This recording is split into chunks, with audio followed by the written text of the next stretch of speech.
Ilaalcha namootaa jijjiiruun waan salphaa miti. Ilaalcha namootaa jijjiiruudhaan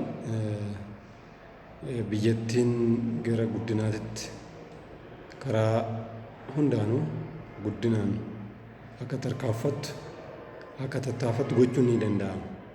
Ilaalchi waan salphaa miti. Ilaalcha keenya namootaa gadittis kan nu taasisuu danda'u, namaa olittis akka argannu akka qabaannu nu taasisu ilaalcha keenyadha. Ilaalcha ofii jijjiiruun jireenya ofii jijjiiruudha. Ilaalcha ofii yoo jijjiirre jireenya keenya ni jijjiirra. Jijjiirama namoota biraati irratti fiduu ni dandeenya. Maatii keenya ni jijjiirra. Biyyattirree ni jijjiirra. Afrikaa irratti dhiibbaa guddaa uumuu ni dandeenya. Kanaaf jijjiiramuun barbaachisaadha. Ilaalchi keenya akkam? Maal fakkaata? Ilaalchi keenya maalidha? Maal ilaalati jirra? Maal hojjechaati jirra? Abjuu akkamii qabna? Abjuun keenya maal fakkaata? Abjuu keenya irratti hojjechaati jirra? Abjuu keenya hoo beekneerra?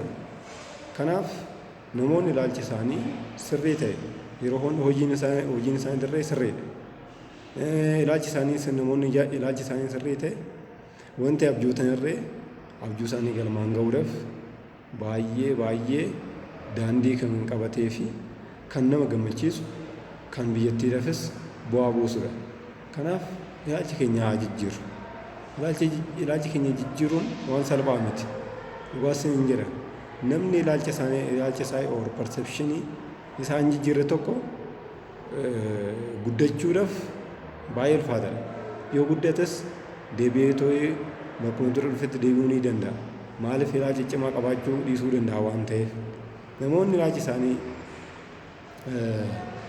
ilaalchi isaaniitiin cimaa ta'an addunyaa jijjiiraniiru.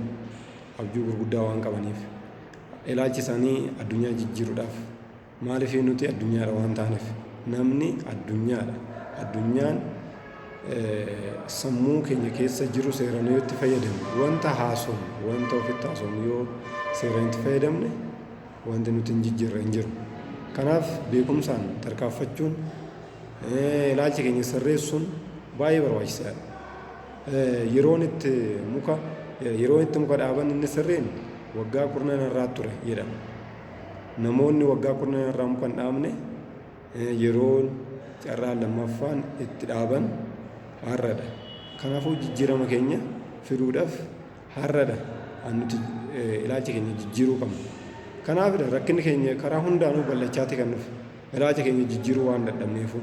Hundumtuu biyya kana keessa jiru aktivistiidha. Hundumtuu hojii hin jaalatu, hin danda'u, hin mo'adhu waan of hin jedhuuf yeroo hunda waan jechoota akkasii itti waan fayyadamuufidha.